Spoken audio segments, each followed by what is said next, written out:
Hello and happy Friday. Let's not go back to the past. Happy Sunday, everyone. I want to continue the momentum of posting. And this post is a bit of a rant.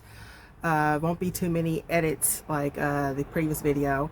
I'm in my she shed, which was my craft area. And you will probably hear a lot of background noise of my neighborhood foolishness, which is a major reason why I am moving, because I cannot with these people anymore. It's just like it disturbs the peace. And so that's also the behind the scenes rant. But I wanted to let off a thought and to see if you guys had the similar conclusion. Since the last time we craft, which was a little minute ago, there have been some political things going on, and I don't really deal with that here on this channel because this is like a channel for fun, culture, escapism. But I think like what has happened recently is kind of affecting the craft community silently that no one's really paying attention to, and that's what I wanted to bring out. And that was our dear brother Jamal Bryant, Pastor Bryant. He has had this boycott with Target, and I miss Target. Haven't been there yet, but he has had this boycott on Target, and he has been wildly successful at it because this is one of many companies that have gotten his DEI programs. And in addition to that, what I have noticed, especially this past February, is that there are also a couple of other retailers, to include Home Goods and Michael's, I want to call out, that have kind of quietly canceled their DEI programs.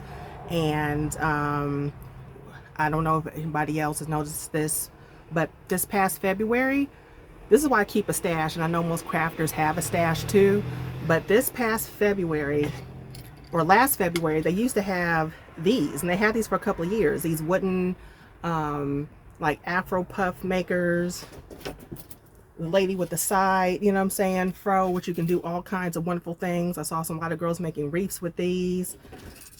Our beloved homeland continent. It's probably a little backwards on screen, but you get the message, the heart of it. And of course, like during Kwanzaa, they had like the hope offer for Black History Month as well. And the Kwanzaa stickers were not around last December. The Black History things that they had were not around this February. And I noticed it. I paid attention, and I'm like, I kind of really want to boycott them too. And now that Joanne's has hit the dust, may she rest in peace. Let's take a moment of silence for our girl Joanne.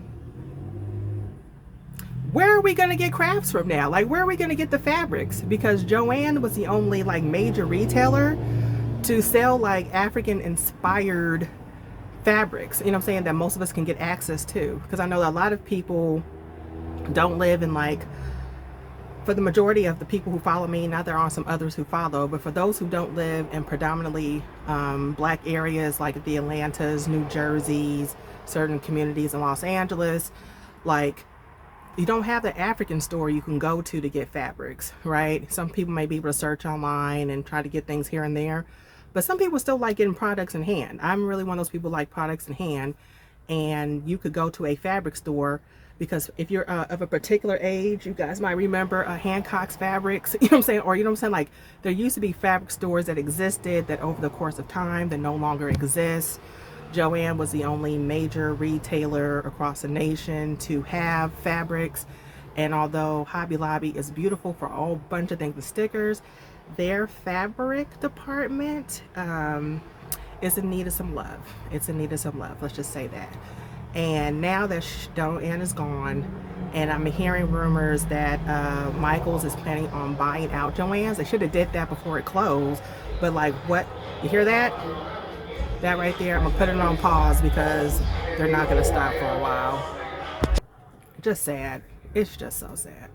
But yeah, so if Michael gets a hold of Joanne's, are they just gonna continue down the dismantlement of providing certain products and stickers, and it has some real beautiful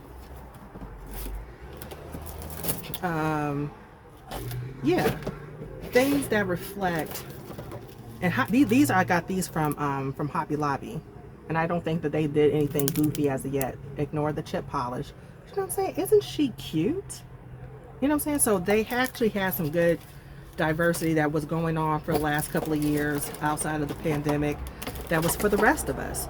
And now she is gone. This has become now a collector's item, so it seems. So I'm really kind of salty with Michael's. I really am. So kind of like, wow, even the craft store is showing its horns. Like, really? So that's what you're doing with all of the extra fabric? You over there sewing them old school robes, are you? Okay, I see you. So a little bit more motivation to like actually get my ducktails in a row and maybe have my own little online craft store for the rest of us. Maybe that might be my new side hustle. But I just wanted to know if you guys also have noticed, in Michael's in particular, and I know for those my East Coast people who still have AC more out there, which almost seems like East Coast Michael's, but if you guys have noticed a decrease of African American, Afrocentric craft related products in your stores. So if you have, please let me know